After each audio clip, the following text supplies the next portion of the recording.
نحمده ونصلي ونسلم على رسوله الكريم أما بعد فأعوذ بالله من الشيطان الرجيم بسم الله الرحمن الرحيم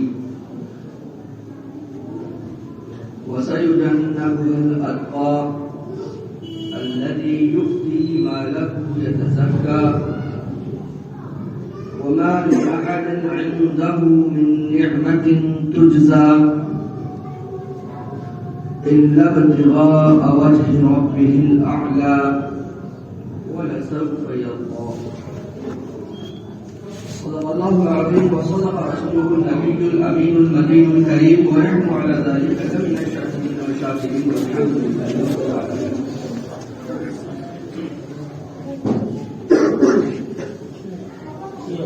درود پاک پڑھنے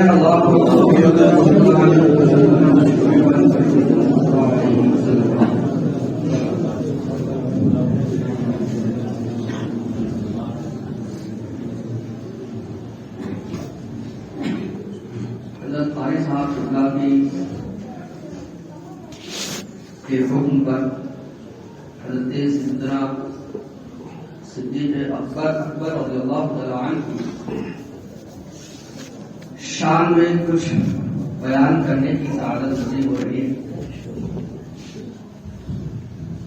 خلیفہ اول اور اللہ تبارک و تعالی کے حبیب کی طرف سے صدیق کا ایوارڈ پائے ہوئی شخصیت کے تعلق سے پوری دنیا میں میں یہ چاہوں گا کہ جو آیت مبارکہ میں نے پڑھی اس کا ترجمہ و تفسیر بیان کر کے کچھ شبہات پر گفتگو کروں اور سمجھوں. آیت کا ترجمہ اگر آپ یاد رکھیں گے تو آپ کو بہت ساری چیزیں خود ہی یاد آئیں. اللہ تبارک و تعالی ارشاد فرماتا ہے وَسَيُجَنَّبُهَا الْأَتْقَى ان قریب وہ بہت بچایا جائے گا، ان قریب وہ بچایا جائے گا جو بہت زیادہ پرہیزگار ہے. اس میں جو لفظ اتقا یہ ہے اسے یاد رکھو. اتقا کا مطلب ہوتا ہے سب سے زیادہ پرہیزگار، اس کے اوپر پھر کوئی پرہیزگار نہیں. تو ایسے شخص کے لیے اتقا بولے سب سے زیادہ پرہیزگار بچایا جائے گا. اس کی کچھ صفتیں بیان کی کہ اس کو پہچانیں گے کیسے، کون ہے. تو فرمایا الذی یؤتی مالہ یتزکا،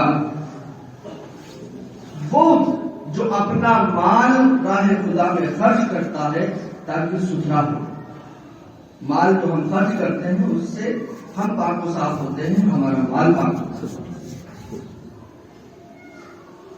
اور یہ وہ ہے جس کے اوپر کسی کا احسان نہیں کہ بدلہ لیا جائے.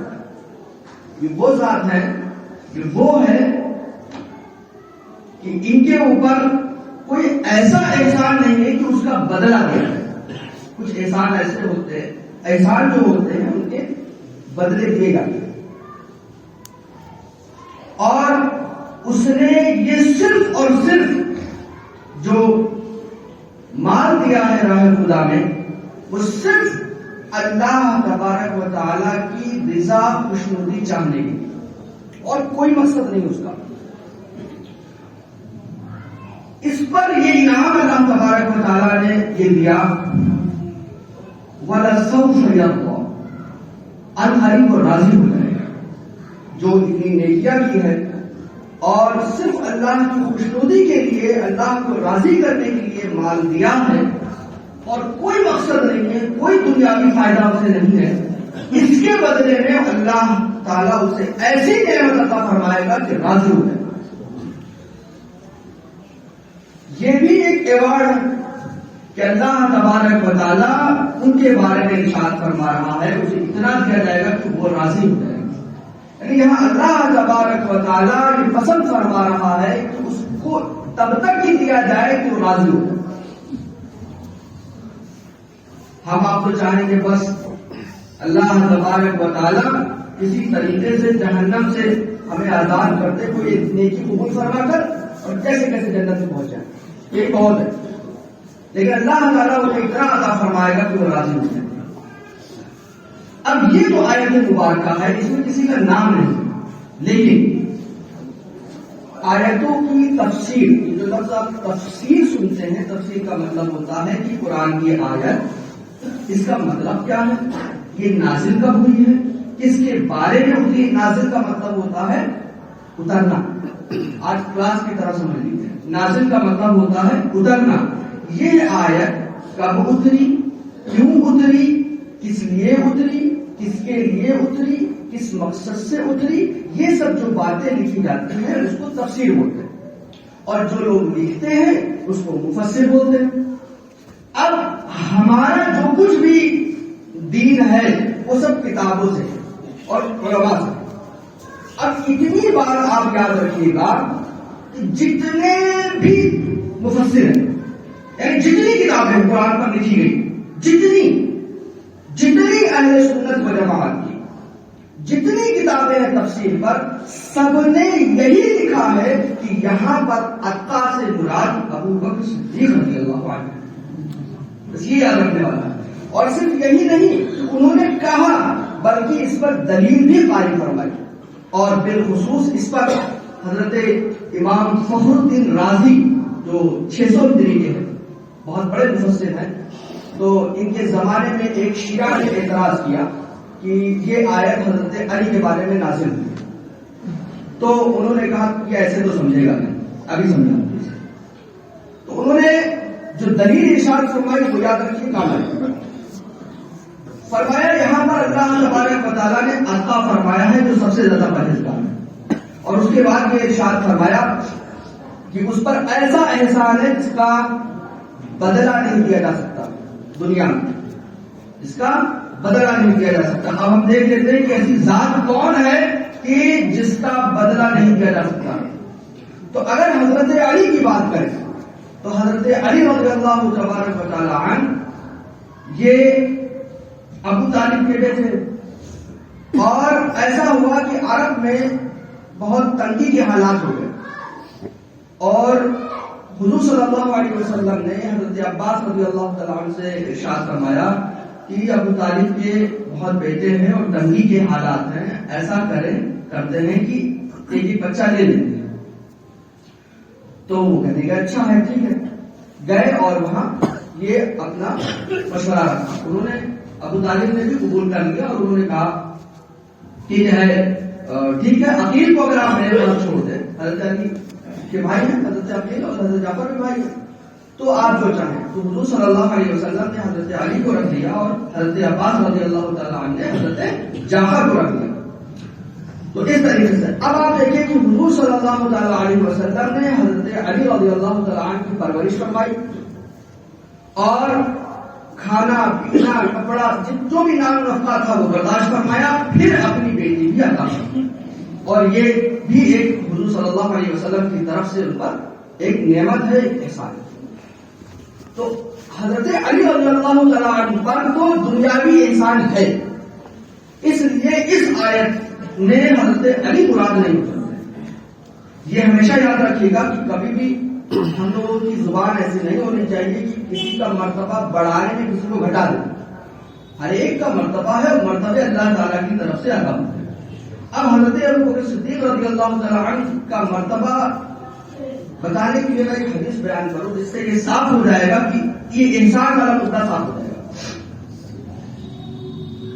ایک صحابی رسول ہے حضرت ابو صدیق رضی اللہ عنہ میں، ان میں کچھ بات ہو گئی، کسی بات پر بحث ہوئی، تو ان کا دل کچھ بات ہو گئی. تو حضرت ابو بکر صدیق رضی اللہ تعالیٰ عنہ نے ان سے معافی بھی مانگی، لیکن انہوں نے معاف کرنے سے انکار کر دیا.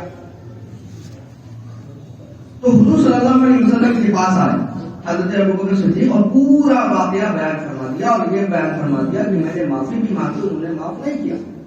تو حضور صلی اللہ علیہ وسلم اس بات پر غمگین ہو گئے اور فرمایا ابوبکر اللہ نے تمہیں معاف کر دیا.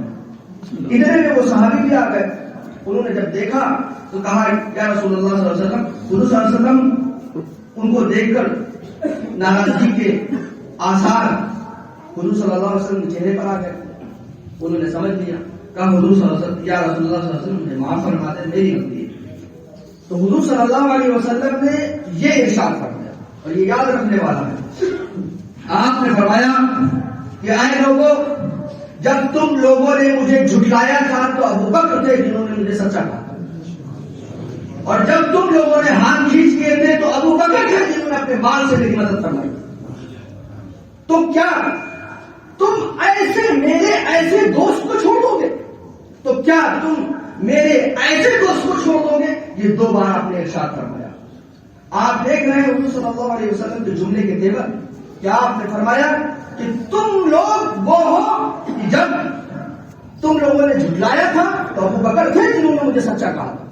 یہ ایک بہت بڑا اعزاز ہے جو حضور صلی اللہ علیہ وسلم کی بارگاہ سے ملنے والا. تو اب آپ دیکھیں کہ یہ جو آیت ہے یہ پوری کی پوری کدھر فٹ ہو رہی ہے. اسی طریقے سے یہ جو آیت ہے اس کا جو شان نزول ہے، اس کے شان نزول میں یہ بہت ساری روایات ہیں. ایک روایت یہ ہے کہ حضرت بلال ابن رباح رضی اللہ عنہ، حضرت بلال حبشی رضی اللہ عنہ جو ہمارے اسلام میں سب سے پہلے مؤذن ہیں، جنہوں نے کعبہ کی چھت پر چڑھ کر کے اذان دی تھی، یاد رکھنے والی چیزیں ہیں. ایک چیز ہمیشہ یاد رکھیے کہ کسی چیز کو دہرانے کا مقصد آپ کو پریشان کرنا نہیں ہوتا. دہرانے سے فائدہ یہ ہوتا ہے کہ آپ کو یاد رکھنا ہے، اور جو نئے لوگ ہوتے ہیں یا ہمارے نوجوان بچے ہیں ان کو یاد ہوتا ہے. تو امیہ کے غلام جب وہ پریشان کرتا تھا تو حضرت ابوبکر صدیق رضی اللہ تعالی عنہ نے حضرت بلال کو اپنے غلام کے بدلے میں انہیں خریدا تھا. تو حضرت بلال کو خریدا تھا تو مشرکین نے یہ کہا تھا کہ کچھ نہ کچھ بلال کا احسان ہوگا ان پر، تبھی تو انہوں نے ایسا کیا. اس وقت یہ آیت نازل ہوئی وَمَا لِأَحَدٍ عِندَهُ مِن نِعْمَةٍ تُجْزَىٰ. ان کے اوپر کسی کا احسان نہیں ہے کہ کسی کا بدلہ دیا جائے. یہ تو صرف اس لیے اللہ رب العزت کی بارگاہ ہمیں مال خرچ کر رہے ہیں کہ اللہ تعالیٰ راضی ہو جائے. یہ ہمیشہ یاد رکھیے گا کہ کسی بھی آیت کو سمجھنے کے لیے شان نزول سمجھنا ضروری ہوتا ہے. شان نزول کبھی بھی آپ کو کوئی شبہ کوئی ڈاؤٹ ہو، آپ کو کچھ نہیں کرنا ہے، آپ کو لگ رہا ہے کہ آیت میں کسی نے کچھ گڑبڑ کیا ہے یا کوئی آیت سمجھا رہا ہے اور علماء نے جو آپ کو بتایا ہے اس کے الٹا جا رہا ہے، آپ کو کچھ نہیں کرنا ہے. آپ کو قرآن شریف اٹھانا ہے، ہندی میں بھی قرآن شریف مل جائے گا، تفسیر شان نزول دیکھیں. شان نزول کو دیکھے بغیر آپ یہ نہیں اندازہ لگا سکتے، نہیں سمجھ پائیں گے کہ آیت کا صحیح ترجمہ کیا ہے. کیونکہ یہ آیت کب نازل ہوئی، کس کے حق میں نازل ہوئی، یہ بڑی اہم چیز ہوتی ہے. تو یہ جو آیت اتری، جس وقت اتری اس وقت کو نوٹ کیا گیا ہے، کیونکہ صحابہ کرام اس بات کا اہتمام کرتے تھے، اس بات کو یاد رکھتے تھے کہ آیت اس کے بارے میں نازل ہوئی ہے، اور اس کو بھی وہ آپس میں ایک دوسرے کے ساتھ یاد رکھا کرتے تھے، سنا کر کے. تو یہ ایک اہم چیز ہے. تو اس آیت مبارکہ سے اس میں جو اتقا ہے یعنی بہت زیادہ متقی پرہیزگار، تو وہ حضرت ابوبکر صدیق ہیں. کیسے پتا چلا؟ شان نزول سے. تفسیر کی، اہل سنت و جماعت کی تفسیر کی ساری کتابوں میں یہی درج ہے کہ حضرت ابوبکر صدیق رضی اللہ تعالی عنہ اس سے مراد ہے. تو حضرت ابوبکر صدیق رضی اللہ تعالی عنہ کو اسی لیے تمام انبیاء کے بعد افضل البشر کہا جاتا ہے، جو آپ خطبے میں بھی جمعے کے خطبے میں بھی سنتے ہیں، افضل البشر بعد الانبیاء بالتحقیق، کہ انبیاء کے بعد تمام انسانوں میں سب سے افضل.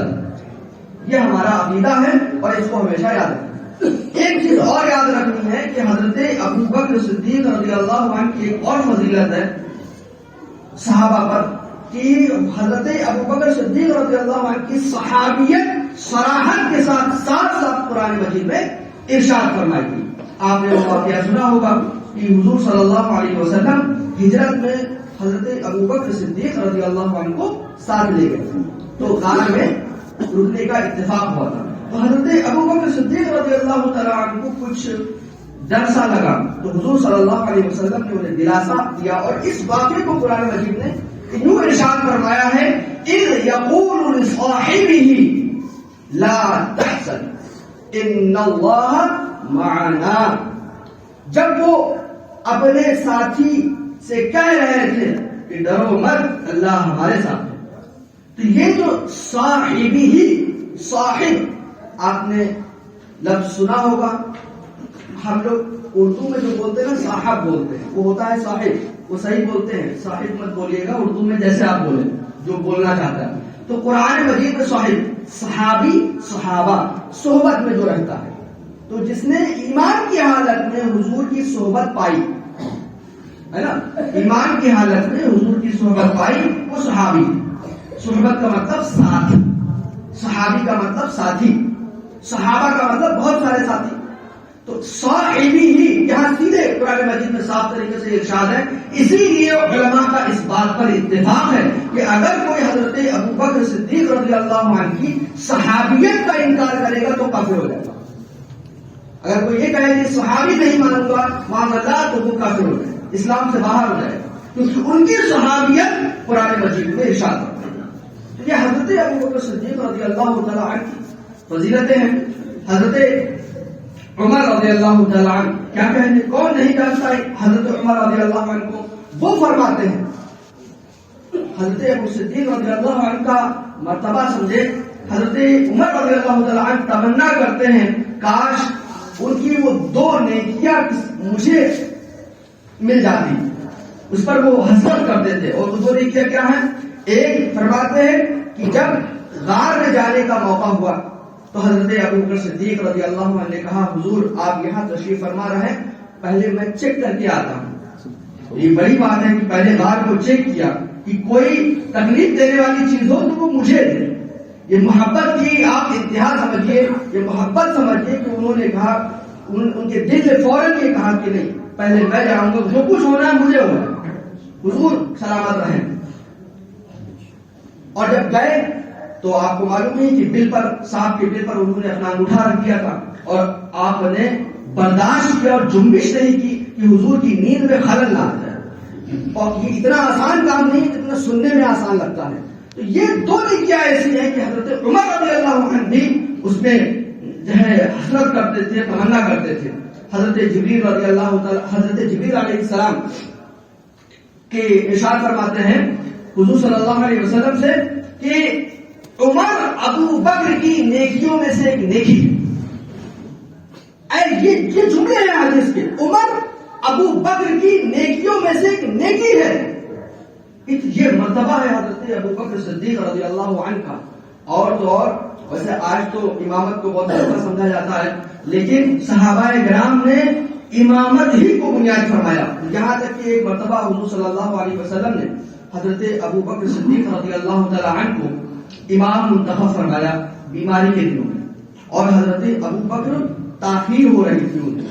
تو حضرت عمر رضی اللہ تعالی عنہ نے حضور صلی اللہ علیہ وسلم کے پاس جا کر کے عرض کیا یا رسول اللہ صلی اللہ علیہ وسلم ابو بکر ابھی آئے نہیں ہیں تو کیا میں نماز پڑھا دوں؟ کون کہہ رہا ہے؟ عمر رضی اللہ تعالیٰ عنہ. حضور صلی اللہ علیہ وسلم سے آئے ہی نہیں. کہا نہیں، ابو بکر صدیق ہی نماز پڑھائیں، انتظار کرو. آپ دیکھیں کہ کتنا مرتبہ انہیں دیا گیا، اور یہی مدعا تھا، یہی بات تھی کہ صحابہ اکرام نے یہ فرمایا آپس میں جب مشورہ ہوا کہ جب حضور صلی اللہ علیہ وسلم نے نماز کے لیے انہیں امام منتخب فرمایا تو خلیفہ بھی ہم انہیں ہی منتخب کریں گے. تو یہ صحابہ اکرام کا جو اس وقت کا دور تھا اور جو ہماری کتابوں میں درج ہے، اس کو ذہن میں رکھتے ہوئے آپ دو مسئلے سنیے. اور جو آج کل آزاد خیال لوگ اور طرح طرح کی باتیں ہوتی ہے، ہمیشہ یاد رکھیے جو ذہن بھی مانے گا کہ بھائی ہمیں کچھ بھی ماننا ہے تو ایک معتبر ذریعے سے چیزیں آنی چاہیے. یہ چھوڑے کہ کسی نے کچھ بھی نہیں کیا تو صاحب دیکھیے اس کتاب میں یہ لکھا ہوا ہے، یہ اس کتاب اس کتاب سے نہیں ملتا ہے. کتابوں کا اگر حوالہ دینا ہے تو معتبر کتابوں کا حوالہ دیا جاتا ہے بالخصوص ایسی کتابوں کا کہ جس کے لکھنے والے کو سب مانتے ہیں، جس کے لکھنے والے کو سب مانتے ہیں، ایسی کتابوں کے حوالے ہونے چاہیے۔ تو عام طور سے بخاری وہ باتیں ہضم کر جاتے ہیں، جیسے عام طور سے شیعوں کا حضرت ابو بکر صدیق رضی اللہ عنہ پر یہ اعتراض ہے کہ باغ فدق حضرت فاطمہ کو نہیں دیا۔ حضرت باغ فدق حضور صلی اللہ علیہ وسلم کا ایک باب ہے، اور جب حضور صلی اللہ علیہ وسلم وصال فرما کر ظاہر دنیا سے تشریف لے گئے تو حضرت فاطمہ رضی اللہ تعالی عنہا نے وراثت میں سے حصہ مانگا، اور حضرت ابو بکر صدیق رضی اللہ عنہ نے ارشاد فرمایا کہ حضور صلی اللہ علیہ وسلم نے فرمایا ہے کہ انبیاء کرام وارث نہیں بناتے، انبیاء کرام وارث نہیں بناتے، تو اس لیے وراثت اس میں جاری نہیں ہوتی۔ ہاں عام مسلمانوں کے ساتھ فائدہ ان کو بھی ملے گا، لیکن صرف انہی کے لیے ہو جائے ایسا نہیں ہوتا، وارث نہیں بناتے۔ یہ حدیث شریف انہوں نے سنا دی، حضرت فاطمہ بھی مان گئی۔ اب وہ کہتے ہیں دیکھیے حضرت صدیق نے بھی حصہ نہیں دیا، حضرت عمر رضی اللہ عنہ نے بھی حصہ نہیں دیا، یہ ان کا حصہ تھا۔ تو آپ کو زیادہ الجھنے کی ضرورت نہیں ہے۔ ایک چیز ہمیشہ جو میں ذکر کرتا رہتا ہوں، کبھی بھی ایسے لوگوں اور ایسی چیزوں کے پاس پھٹکنا بھی نہیں چاہیے، قریب نہیں ہونا چاہیے جو شکوک و شبہات ڈالنے والے، بد مذہب گمراہ، مرتد تو دور کی بات ہے، جو بد مذہب جو کافر مشرک ہے ان کی دور کی بات ہے، جو اسلام سے نکل گئے دیوبندی بات بھی ہو رہی، جو بد مذہب گمراہ ہیں ان کو بھی نہ سننا چاہیے نہ پڑھنا چاہیے۔ یہ پہلی چیز تو یہ یاد رکھیں، کوئی بھی آپ کے عقیدے کے خلاف زہر اگل رہا ہے تو آپ یہ جاننے کی کوشش نہ کریں کہ کیا کہہ رہا ہے، سنو تو ذرا کیا کہہ رہا ہے، یہ کرنا ہی نہیں تو نہ رہے گا بانس نہ بجے گی بانسری، بات ختم ہو گئی۔ لیکن اگر اڑتے اڑتے کسی طریقے سے آپ تک اعتراض پہنچ گیا تو تب کی بات ہے۔ تو جو اعتراض عام طور سے لوگوں میں مشہور ہوتے ہیں، اسی لیے علماء وہی ارشاد فرماتے ہیں، وہی سناتے ہیں، وہی بتاتے ہیں، کیونکہ اور جو آپ کو پتا نہیں ہم آپ کو بتا کے کیا کریں، مزید جو ہے اور اس میں کھچڑی بن جائے گی۔ تو باغ فدق کا مسئلہ یہ بہت اچھالتے ہیں اور آپ لوگ اس سب چیزوں سے دور رہیے۔ سمپل سی بات ہے کہ آپ مجھ سے یہ کہیے کہ حضرت علی رضی اللہ تعالیٰ عنہ نے کیا کیا، بس حضرت علی رضی اللہ تعالیٰ عنہ تو تھے نا، وہ کیا کر رہے تھے، انہوں نے کیوں نہیں دلوائی؟ تو یہ چیز ہے کہ اگر صحابہ کرام کا مزاج یہ تھا، بلکہ میں نے سنایا کہ حضرت عمر رضی اللہ تعالیٰ عنہ سب سے زیادہ جلال میں مشہور تھے، آپ کی حیبت سے کیسر و کسرا کس کھیت کی مولی ہے، آپ کی حیبت سے تو شیطان گھبراتا تھا۔ حدیث میں صراحت ہے کہ حضرت عمر رضی اللہ تعالیٰ عنہ کو شیطان دیکھ کر کے ریاح خارج کرتے ہوئے بھاگتا ہے۔ یہ حضرت عمر رضی اللہ عنہ کا معاملہ تھا، اتنی حیبت تھی کہ شیطان بھاگتا تھا۔ آپ سوچیے، لیکن جب آپ خلیفہ بنے تو آپ نے لوگوں سے ارشاد فرمایا، خطبے میں آپ نے یہ بھی ارشاد فرمایا کہ اگر اے لوگو اگر تم دیکھو کہ عمر شریعت کے راستے سے ہٹ رہا ہے تو مجھے سیدھا تو مجھے بتا دینا۔ تو ایک صحابی اٹھے اور کہا عمر اگر تم ٹیڑھے چلے تو تمہیں سیدھا کرنے کی ہماری یہ تلواریں ہیں۔ تو حضرت عمر رضی اللہ تعالیٰ عنہ نے ارشاد فرمایا تھا، اے اللہ تیرا شکر ہے کہ اس ہماری جماعت میں عمر کو سیدھا کرنے والی تلواریں موجود ہیں۔ یہ حضرت عمر کے الفاظ ہیں۔ آپ سوچیں کہ کتنی عاجزی ان کی ساری تھی۔ خلیفۃ المسلمین کو ایک صحابی یہ کہہ رہا ہے کہ تمہیں ہماری تلواریں سیدھی کر دیں گی۔ اتنی جرأت صحابہ اکرام کے اندر تھی کہ خلیفہ کو سیدھے جو ہے خبردار کر رہا ہے، اور خلیفہ ہمارے ایسے ہیں کہ اللہ کا شکر ادا کر رہے ہیں کہ ہماری جماعت میں ایسی تلواریں موجود ہیں جو عمر کو سیدھا کر سکتی۔ یہ ہمارا مزاج اور سسٹم تھا۔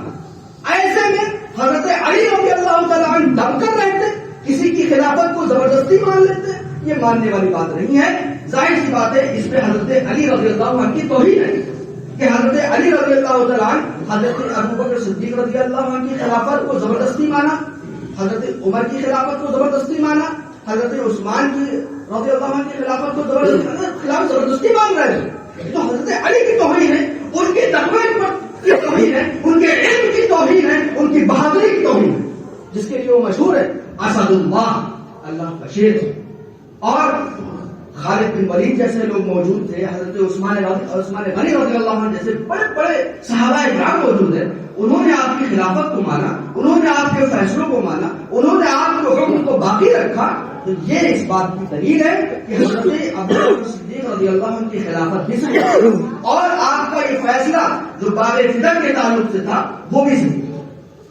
یہ چیز یاد رکھنے والی کہ ہم حضرت علی رضی اللہ عنہ کی توہین برداشت نہیں کر سکتے۔ یہ تو سراسر الزام ہے کہ حضرت علی رضی اللہ تعالیٰ عنہ کے سامنے غلط ہوتا رہا اور وہ چپ رہے۔ اچھا، اس کا حل شیعوں نے یہ نکالا، وہ ایک لفظ ہوتا ہے تقیہ۔ تقیہ کا مطلب ہوتا ہے کہ ابھی چپ چاپ بیٹھے رہو، سنتے رہو، برداشت کرتے رہو، پھر اس کے بعد جو ہے جب موقع لگے گا تب دیکھیں گے۔ یہ ان کے یہاں حرکتیں، تو جب سوال کا جواب نہیں بنتا ہے تو وہاں تقیہ لگا دیتے ہیں، بولے تقیہ کر لیا تھا۔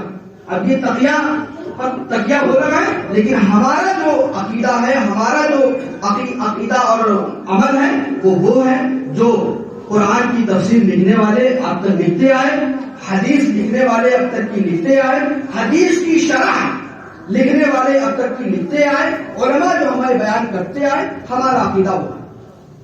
یہ چیز سمجھنے والی ہے۔ تو حضرت ابوبکر صدیق رضی اللہ عنہ کو حضور صلی اللہ علیہ وسلم نے کتنے مرتبوں سے نوازا، کس ایوارڈ سے نوازا، اور کتنا چاہتے تھے کہ آپ نے ہجرت کے وقت میں حضرت ابو صدیق رضی اللہ عنہ کو چنا۔ اور ایک حدیث میں یہ بھی ارشاد فرمایا کہ کسی نے پھر کبھی اعتراض کیا تو حضور صلی اللہ علیہ وسلم نے اس چیز کو بھی آپ نے گرایا کہ ابو بکر نے میرے اپنے مال سے میری مدد کی اور ہجرت کے لیے اپنی اونٹنی مجھے دی۔ تو یہ حضرت ابوبکر صدیق رضی اللہ تعالیٰ عنہ کی شان ہے، وہ فضیلت ہے کہ بس ہم ان کا ذکر کر پاتے ہیں، نام دے پاتے ہیں، یہ ہماری خوش نصیب ہے۔ تو حضرت ابوبکر صدیق رضی اللہ عنہ کے تعلق سے مزید آپ سماعت کرتے رہیں گے۔ ایک چیز اسی ضمن میں مجھے سمجھ میں آ رہی ہے، اصل میں آپ کو یاد ہوگا کہ دیکھیے یہی ہوتا ہے، علم کی بات ہوتی ہے، جب علم دھیرے دھیرے پھیلتا ہے تو جو تاریکی ہے، جو اندھیرا ہے، وہ دھیرے دھیرے چھٹتا ہے۔ ہم پرانی چیزوں کو یاد کرتے ہیں۔ آپ کو یاد ہوگا ایک زمانہ تھا، اب وہ کم ہو گیا ہے، پہلے بہت تھا کہ اگر کسی نے آئینہ دیکھ لیا تو وضو ٹوٹ جاتا تھا، کسی نے اگر گھٹنے کھول دیے تو وضو ٹوٹ جاتا تھا۔ اب دیکھیے نہیں ہوتا نا، ایسا سوال بہت کم لوگ کرتے ہیں، بہت کم۔ پہلے بہت سوال کیا جاتا ہے، حضرت کو اگر گھٹنا کھل گیا تو وضو ہوگا، وضو ٹوٹ گیا کیا نہیں ٹوٹ گیا؟ اور جو ہے آئینہ دیکھنے سے یا کسی نے کپڑے پورے اتار دیے تو وضو ٹوٹ گیا، یہ سمجھتے تھے۔ لیکن اب کیونکہ لوگوں نے اتنا علم سیکھ لیا۔ اب یہاں خراب بات کیا ہے؟ خراب بات یہ ہے کہ ہمارے گلی محلے میں گھر میں بڑے بڑے مفتی پیدا ہوتے ہیں۔ یہ مفتی میں کیوں کہہ رہا ہوں؟ جب بھی کوئی بات ہوتی ہے ارے یہ ناجائز ہے، حد تو یہ ہو گئی کہ اگر علماء بیٹھے ہو تب بھی کہہ دیتے یہ ایسا نہیں کرنا چاہیے۔ یہ جو ہماری زبان بے لگام گھوڑے کی طرح بھاگتی رہتی ہے، ہر جگہ جائز ناجائز منحوسیت کے مسئلے لگاتے رہتے ہیں، اس سے ہمیں اپنے آپ کو روکنا چاہیے۔ کچھ ہم نہیں جانتے ہیں اس کے بارے میں بولنا نہیں چاہیے۔ اچھا آپ کیسے پتہ لگائیں گے کہ کیا ہمیں بولنا کیا نہیں بولنا؟ ایک سمپل ایک دوسری مثالیں میں دیتا ہوں، سمجھ میں آ جائے گا۔ دن بھر میں یعنی 24 گھنٹے میں کتنی نمازیں فرض ہیں؟ 5، کوئی ڈاؤٹ؟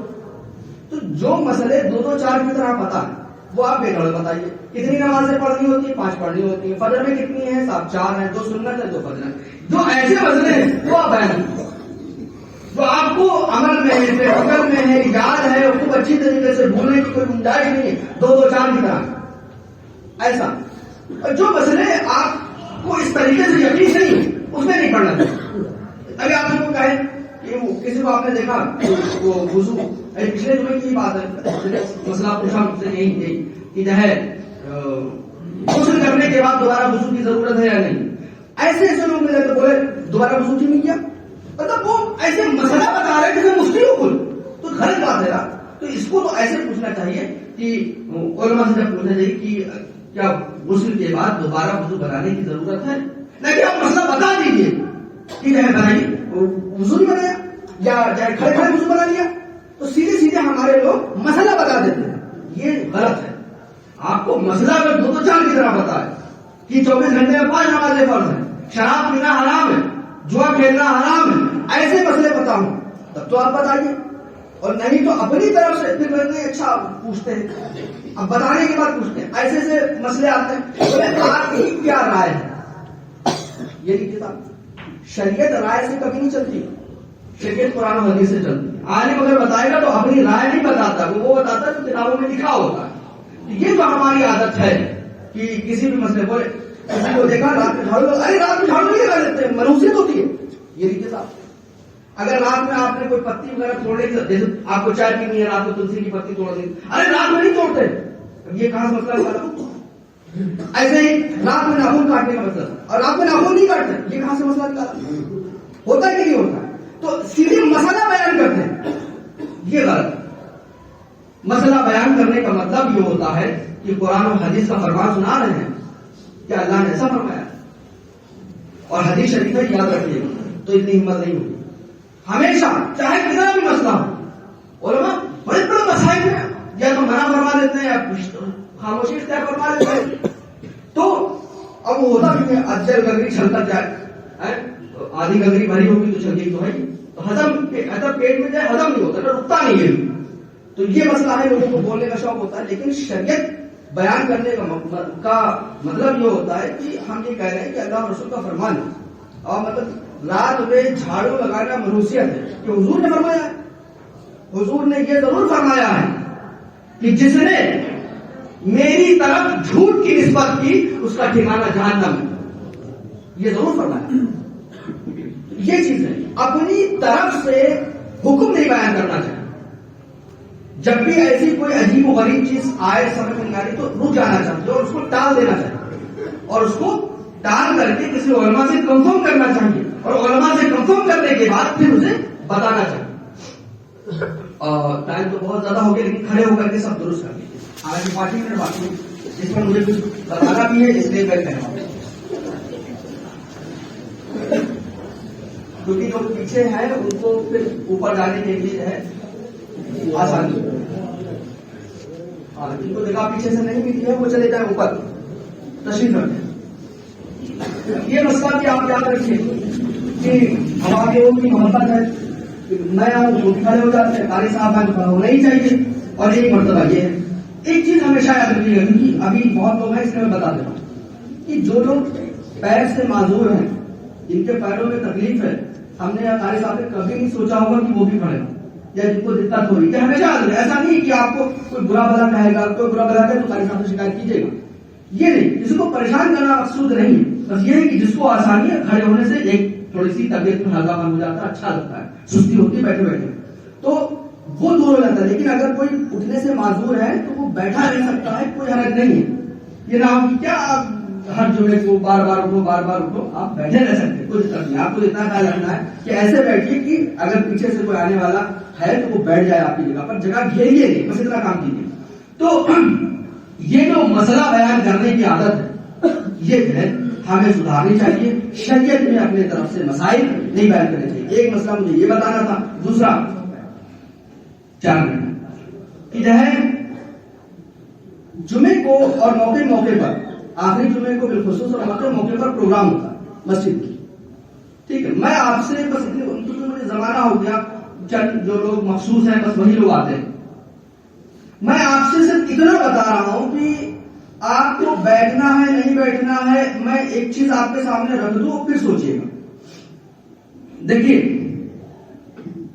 اگر یہ دین کے مسئلے ہیں, دین کے مسئلے نہیں سیکھیں گے, دین کی بات نہیں سنیں گے, قرآن حدیث کا ترجمہ نہیں سمجھیں گے, تو پھر دنیا میں آئے کہیں گے. دنیا میں اسی کے لیے آئے, اور یہ میری بات صرف مسلمانوں کے لیے, سنی مسلمانوں کے لیے. اب مغرب کی نماز ہوئی, مغرب کی نماز کے بعد پروگرام ہوتا ہے. مغرب کی نماز کے بعد آپ چلے, یا عشاء کے بعد پروگرام ہونا ہے, آپ چلے, آپ کے جانے میں کوئی دقت نہیں, کیونکہ بیٹھنا مستحب تھا. لیکن اگر علم دین, کسی کے علم میں کمی ہے تو علم دین حاصل کرنا فرض ہے, یاد رکھیے گا, ٹھیک ہے. تو سوال یہ ہے کہ آپ اٹھ کے گئے, آپ گئے کہاں؟ اللہ کے گھر سے نکلے, آپ کہاں گئے؟ علماء کی مجلس چھوڑ کر کے آپ کہاں گئے؟ آپ بس اپنے آپ سے اتنا پوچھیے. بھائی اگر کوئی مہمان آیا اور وہ مہمان آ نہیں سکتا, مجلس میں شرکت نہیں کر سکتا, آپ کو اس کے ساتھ جانا ہے تو آپ چلے جائیے. آپ کو ہاسپٹل میں کوئی کام ہے, آپ ہاسپٹل چلے جائیے. آپ نے کسی سے وعدہ کر رکھا تھا, آپ کو پتہ نہیں تھا, آپ وعدہ نبھائیے. آپ کے یہاں کوئی بیمار ہے, آپ کی ضرورت ہے, آپ بلا شبہ جائیے. آپ کا کوئی کام ایسا ہے کسی وقت ہوگا ورنہ نہیں ہوگا، بعد میں آپ اس کو نہیں کر سکتے، یقین ہے آپ چلے جائیے، آپ مت بیٹھیے۔ لیکن اگر چوراہے پر بیٹھنا ہے، گلی محلے میں بیٹھنا ہے، ٹی وی کے سامنے بیٹھنا ہے، یا کہیں گھومنے پھرنے جانا ہے، اب مجلس کے مقابلے میں اس کو ہم ترجیح دے رہے ہیں تو یہ تو غلط ہے نا، تو یہ تو نہیں کرنا چاہیے۔ یعنی جس وقت ہم مسجد سے نکل رہے ہیں ہمیں یہ تو سننا چاہیے کہ ہم اللہ کی اس پوری زمین پر سب سے خوبصورت، سب سے اچھی جگہ کی مسجد ہے، اور علم کی مجلسوں کو حضور صلی اللہ علیہ وسلم نے جنت کی کیاری فرمایا۔ اب اللہ کی بہترین زمین کا حصہ چھوڑ کر، جنت کی کیاری چھوڑ کر ہم کہاں گئے؟ یہ تو سوچنا ہمارا فرض ہے۔ ہم اتنا تو سوچ سکتے ہیں کہ اے دل، تمہارا دل نہیں مان رہا ہے، آج یہاں بیٹھنے میں دقت ہو رہی ہے، کل قیامت میں حساب میں کھڑے ہونے میں کتنی دقت ہوگی؟ جب ہم سے آدھا گھنٹہ 1 گھنٹے کی مجلس برداشت نہیں ہوتی ہے تو سینکڑوں دنوں کا حساب برداشت ہوگا؟ یہ بھی تو ایک سوچنے والی بات ہے۔ جب یہاں ہماری قوت جواب دے رہی ہے تو وہاں ہماری قوت ساتھ دے گی، ہماری طاقت کام آئے گی۔ جب سورج بھی سوا نیزے پر ہوگا اور حساب کی لائن میں کھڑا رہنا ہوگا تو کم سے کم نیکیوں کے تعلق سے یہ مزاج تو ہونا چاہیے کہ ہم ہے کیا، ہمیں کرنا کیا۔ اگر آپ جو ہے کسی اور نیک کام سے جا رہے ہیں رشوت آنا چاہیے، لیکن یہ ہمارے اوپر ہے۔